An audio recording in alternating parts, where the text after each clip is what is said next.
Miss Amina Maina is a well-established executive and a dependable leader who brings to every board vast knowledge of precise expertise and experience, an innovative thinker and problem solver who consistently applies empathy and emotional intelligence to business analysis, complications, and initiates fresh ideas to develop new systems, enhance existing and future positioning of the organization.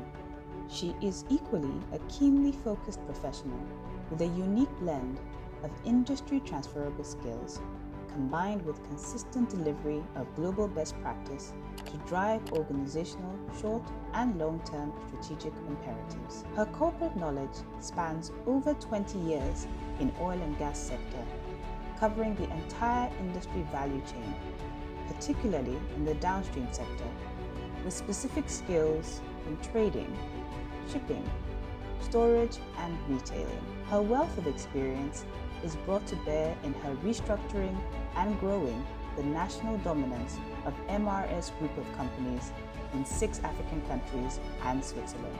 Ms. Maina started her career in 1998 as a Youth Service Corps member with a subsidiary of NNPC Pipelines and Product Marketing Company. With over 2 decades of corporate experience, she has worked in various companies such as Mark Rich Investments Limited, where she began her trading career, Aurora Energy Trading Limited, Energy Solutions Integrated Services Limited, Ovlas Trading SA, and currently MRS Holdings Limited. She held various positions overseeing marketing and sales, trading, business development, and logistics. She currently serves as a board member on the board of various reputable organizations such as MRS Oil Nigeria PLC, MRS Benin, Kole Cameroon, First Mutual Microfinance Bank, Maitama Amusement Park, Abuja, and the Nigerian Economic Summit Group.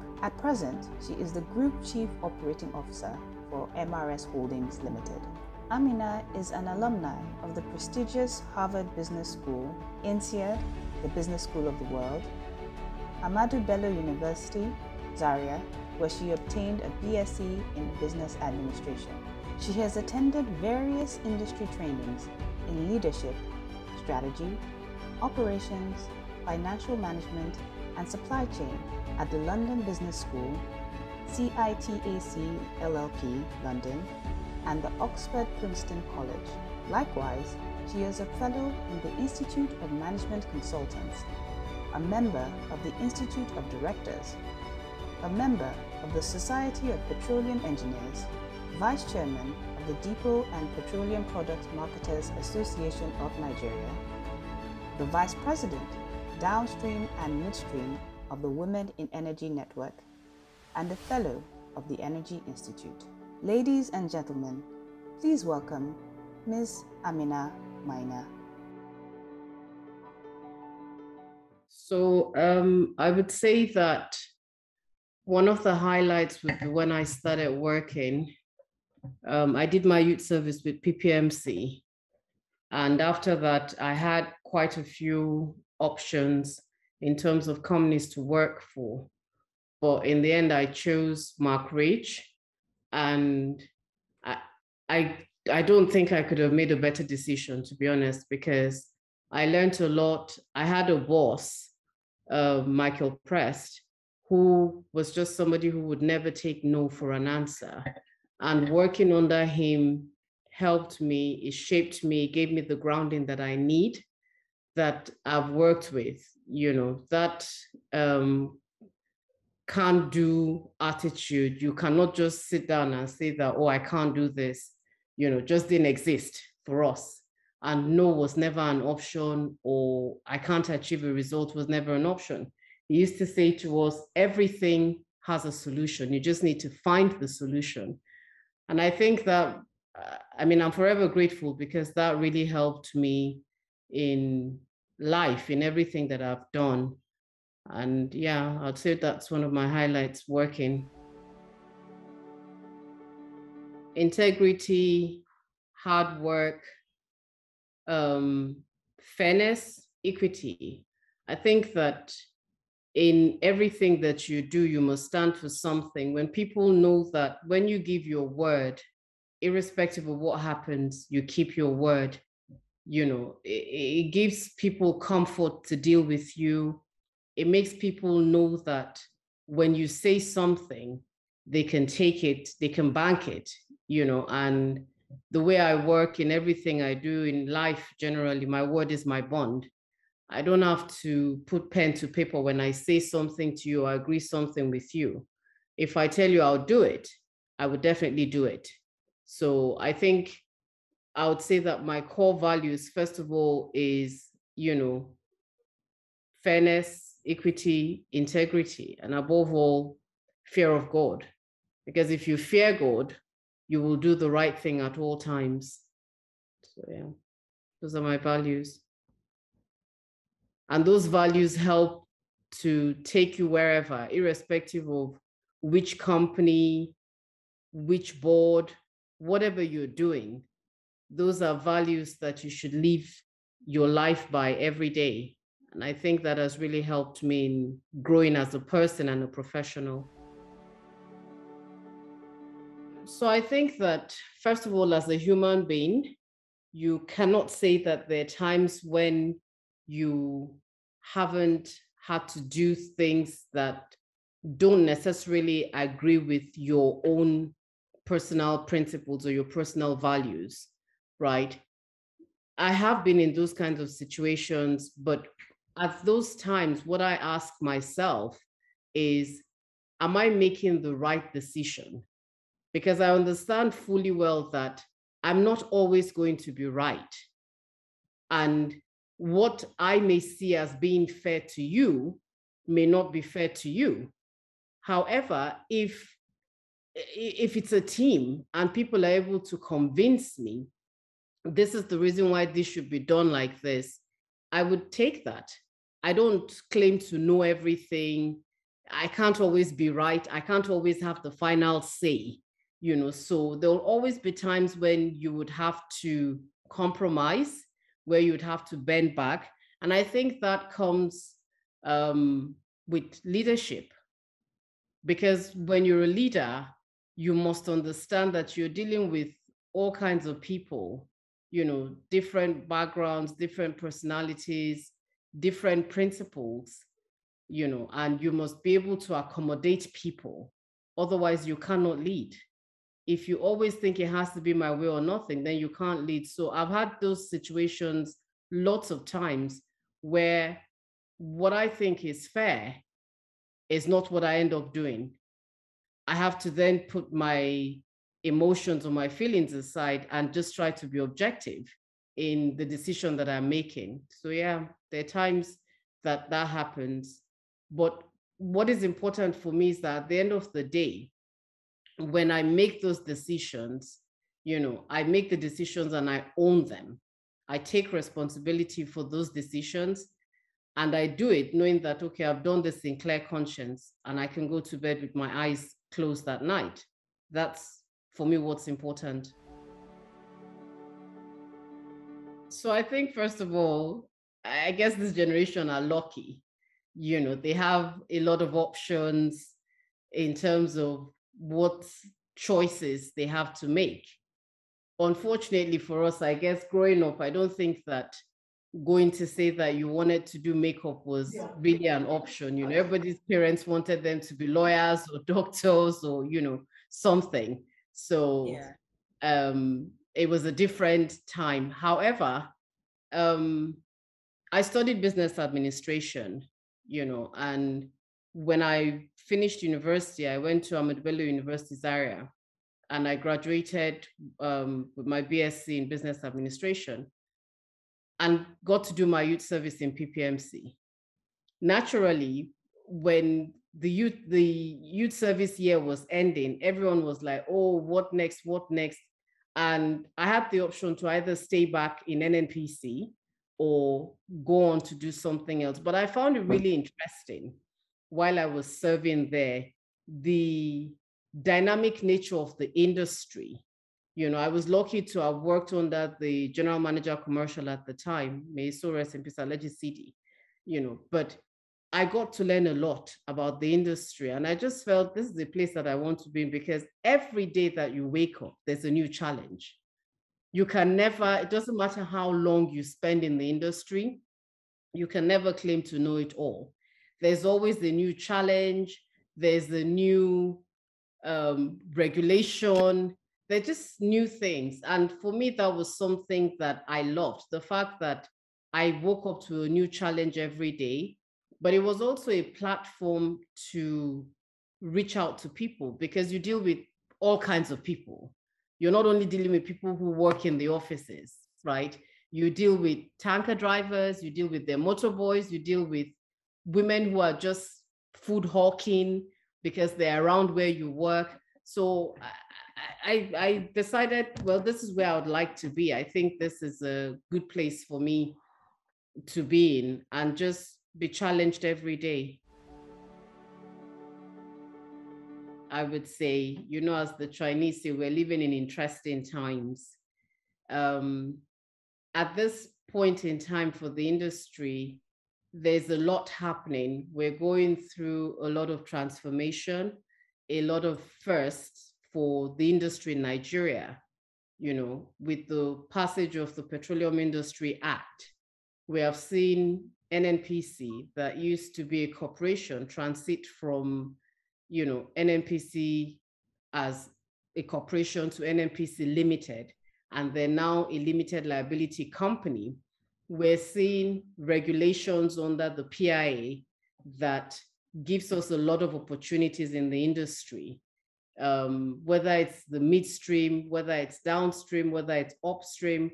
For the first time, they've actually separated midstream from whether upstream or downstream. So there are lots of opportunities, but there are also lots of challenges at this time.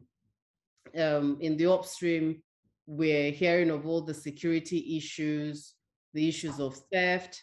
In the downstream sector, there's the issue of lack of availability to import products. So it's a very challenging period, but it's also an interesting period, because as you know, where there are challenges, there are opportunities, and people just need to be able to spot those opportunities and take advantage of them. But it's a very, very interesting time to be in the industry.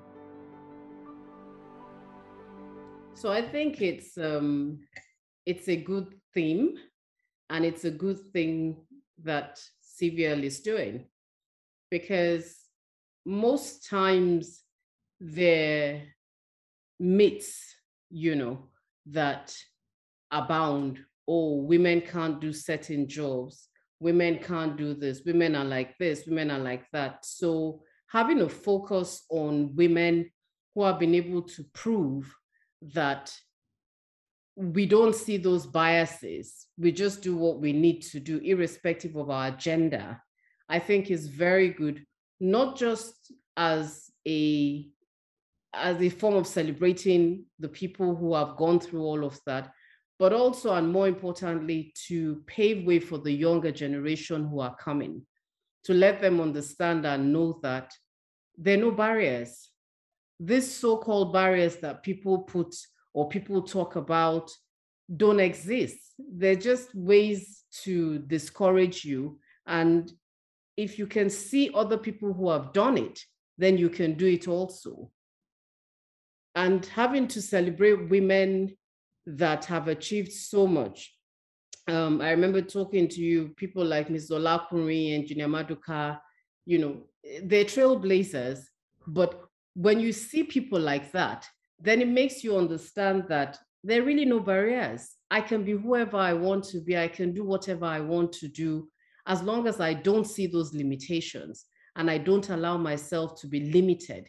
So when you now have an organization that recognizes that and says, you know what, let's tell the story of these women, let's tell the story of these people, I think it's heartwarming, and it's honoring to know that you're just doing what you do, not because you're trying to impress anyone or gain any favors, but then there are people who notice and appreciate what you're doing.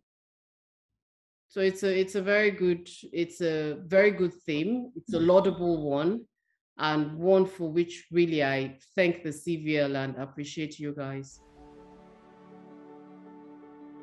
As I always say, the oil industry is already participating in that space, the SME space, because if you go to a village today and you see a woman selling kerosene, whether you like it or not, you can say she's in the oil industry, right? Because she's the tail end of the value chain. For those of us who import, or you have a depot or a tank farm, you're not the person who is going to the village to go and sell it. But the way by which we support them is by at least, advancing credits to some of those people, that they're able to come and take products from us, go and sell, and come back and make payments. And then, you just watch their businesses grow like that. And there's so many people like that, people who have started from not having anything, then they come together, 2 or 3 people will put money together and say, oh, I want to buy a truck of products. And you actually watch them grow. And it's really gratifying to just be able to see somebody who had nothing grow to something. And that's the way by which I think we will continue to support, the small and medium scale enterprises. We don't have a formal way of doing it to say, oh, there's a fora where you go and you make your request to say, oh, I want this, or we advance you some kind of financing. But I think that in our own way, the oil and gas already supports the SMEs. So I've been working with her when she was basically a young trading officer that joined us in our office. That we had at the time a partnership with a Nigerian company. So, and she was coming over from Nigeria, joining our trading team, operation team, and she immediately showed a great and peculiar leadership characteristics, because clearly she was entering for the first time in a new environment. And but the fact that she was always keen, open to learn and to new experiences, already you can see a distinguished character in herself. So I've been dealing with her, as I said, for over 20 years, and in all her roles she's been remarkable, I think, because she's always been able to put herself beyond what is the problem, and not putting herself ahead with a preconceived knowledge or anything. She's always open to new experiences, and we have really so many episodes and history that actually in 10 minutes would be impossible to describe. I think that one of her main characteristics, again, it would always been an open-mindedness, eagerness to learn, her really visions of problem like 360 degrees, not having only one point of view, and also immediately understand the difference of cultures also, particularly, as I said, when you're talking about African companies entering into contact with expat companies. So she's always been able to level herself to a very professional level. So, and also that also, I think, is also combined with a unique human capacities also to relate to people and to make people feel also comfortable, even at her level, whatever that is. So that, I think, is one of the most peculiar aspects. That my parents were my biggest role models, both of them. I mean, my mom never worked formally for anybody, but I don't recall a time when my mom was not busy. She was a young woman who met my dad, because my dad was in the military. So he met my mom when he went to the South. My father was a Northerner, but my mom married him and moved to the North at that young age. At that time, not having anybody in the North. So naturally, when she came to the North, she should have just been a housewife, just sitting at home. But she wasn't. Much as she was at home, she decided, I'm not just going to sit at home and do nothing. So she started out baking in the house. And from baking, she started selling to people around. She started doing supplies and eventually built her own bakery. A bakery which, I mean, to all intents and purposes at the time was one of the biggest and most known, so for me, that was really something good, something that propelled me in life, to say that You don't sit down and do nothing. At every point in your time, at every point in time in your life, you must be busy. And that has helped me. Now, on the flip side, with my father, he was in the military. So very disciplined, very regimented, but also very fair. And he always used to say to us, in whatever you do in life, you must understand that you must work hard. You must understand that you must have integrity. You must stand for what you believe, but you must be fair and respectful. So, and those are values that I grew up with, that, you know, I imbibed in me. And I've worked with that. I've lived my life according to that. It's been, for me, my mantra, so to say. So they were really my role models. In terms of mentees, I have a lot of mentees that I mentor. A lot of the people on my team, actually, you know, and most of them women. And I keep saying to them, don't let gender limit you. Don't listen to what people say about feminism. There's no such thing, because when you start to say I'm a feminist, you are limiting yourself because you feel I need to fight for something because I'm a woman. No, fight for it because you believe you have the competence. You know, so those for me are the things that are important. My parents are my role models. I have a lot of mentors, and I try to teach them the same things that I was brought up with. We can't celebrate the likes of CVL enough. As Nigerians, generally, we always think that everything should be done by government, right? We always think that it is the role of government to set the moral compass, so to say, you know, and decide what people do. But you have people like CVL that have taken it upon themselves to say that, no, we have to have responsible citizens. We have to be able to determine what our moral compass should be. And you do all these programs where you mentor youths, you bring young people together and try to imbibe a culture in them where patriotism, you know, matters. In some of your programs where you bring people to mentor young people, where you talk about the issues that affect us as a society, you know, and this is all done as a not-for-profit organization. It's encouraging, and I think that it's things that we need to see more of. And I would say kudos to you guys and keep it up, because we need to be able to do a lot more like this. So one of the things that I admire most about her is her positive attitude. She's always able to identify and seize opportunities instead of letting them pass by. She's someone that is able to see every opportunity as a way to challenge yourself and grow from that experience. Her positivity pushes you to do more, to challenge yourself, to see how you can grow from that particular thing that you're experiencing. It challenges you to test your limits, and most of all, it boosts your confidence in yourself, and then makes you know that you can do anything and achieve anything you set your mind to. And well, not only is she a leader that inspires you to take your work personally, she's someone that is able to communicate the company's vision, mission, and goals very, very clearly to all of us. And she motivates us to get involved and interested in achieving the company's objectives. Hard work pays. You know, these days we hear about everybody wanting to japa and, you know, all of that. But the question I keep asking is, yes, it's not easy, but if everybody japas, who's going to stay and fix the country? What country are you guys all going to come back to?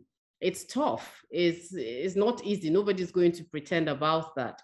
But the reality is that it's in those tough times that you would find opportunities and you would grow, right? There's no shortcut to success. The most successful people, I've read interviews by Alhaji Aliko Dangote, whether it's Bill Gates, Elon Musk, these people don't sleep. They work hard. If you want to be successful in life, there's absolutely no shortcut to success. And if you're young, understand that the basic principle of life is that you must crawl before you walk. You must pay your dues before you get there, and be ready to put in the time. Once you're able to do that, I'm sure that in the end, your result will be success and you'll be grateful for it.